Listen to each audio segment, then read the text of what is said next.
നമസ്കാരം. റാഫ് ഫുട്ബോളിലേക്ക് എവർക്കും സ്വാഗതം. സൗദി അറേബ്യയിൽ ഇന്നൊരു തീപ്പൊരി പോരാട്ടമാണ്. കരീം ബെൻസിമയും ക്രിസ്ത്യാനോ റൊണാൾഡോയും ഒരിക്കൽ കൂടി നേർക്ക് നേർ ഏറ്റുമുട്ടുന്നു. ഇന്നാണ് Al Nassr versus Al Ittihad king cup of ചാമ്പ്യൻസിൻ്റെ റൗണ്ട് ഓഫ് 16 പോരാട്ടം. രാത്രി ഇന്ത്യൻ സമയം 11:30 റിയാദിലെ അൽ നസറിൻ്റെ സ്റ്റേഡിയത്തിലാണ് കളി നടക്കുന്നത്.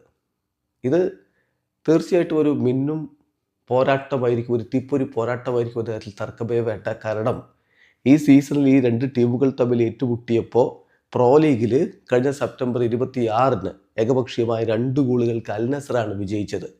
തിരിച്ചു പണി കൊടുക്കാൻ തയ്യാറായി തന്നെയാണ് അൽ ഇത്തിഹാദ് വരുന്നത്. പക്ഷെ അവരെ കൊണ്ട് ഇപ്പോൾ അതിന് സാധിക്കുമോ എന്നുള്ളതൊരു വലിയ ചോദ്യമാണ്. കാരണം നിലവിലിപ്പോൾ അത്ര മികച്ച ഫോമിലല്ല അവരുടെ ടീമുള്ളത്. അതേസമയം അൽ നസർ ആണെങ്കിൽ കുതിച്ചു പാഞ്ഞുകൊണ്ടിരിക്കുകയാണ്. കളിച്ച മത്സരങ്ങളൊക്കെ വിജയിച്ചുകൊണ്ട് പറവറക്കുന്ന അൽ നസർ.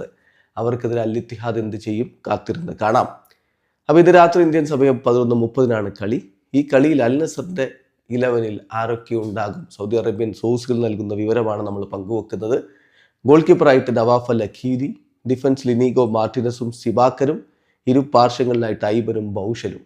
മധുരിലേക്ക് വരുമ്പോൾ ഏഞ്ചലോ, അൽ ഖൈബരി, ജാവോ ഫെലിക്സ് എന്നിവരുണ്ടാകുമെന്നാണ് റിപ്പോർട്ട്. മുന്നേറ്റത്തിൽ മാനയും കോമനും ഇരു പാർശ്വങ്ങളിൽ ഉണ്ടാകുമ്പോൾ ഗോളടിക്കാൻ ക്രിസ്ത്യാനോ റൊണാൾഡോയും ഉണ്ടാകും. എന്തായാലും ബെൻസിമയുടെ ടീം തിരിച്ചടിക്കുമോ അതോ CR7 ടീം വീണ്ടും വിജയിച്ചു കയറുമോ? കാത്തിരുന്ന് കാണാം. വീഡിയോ അവസാനിക്കുന്നു.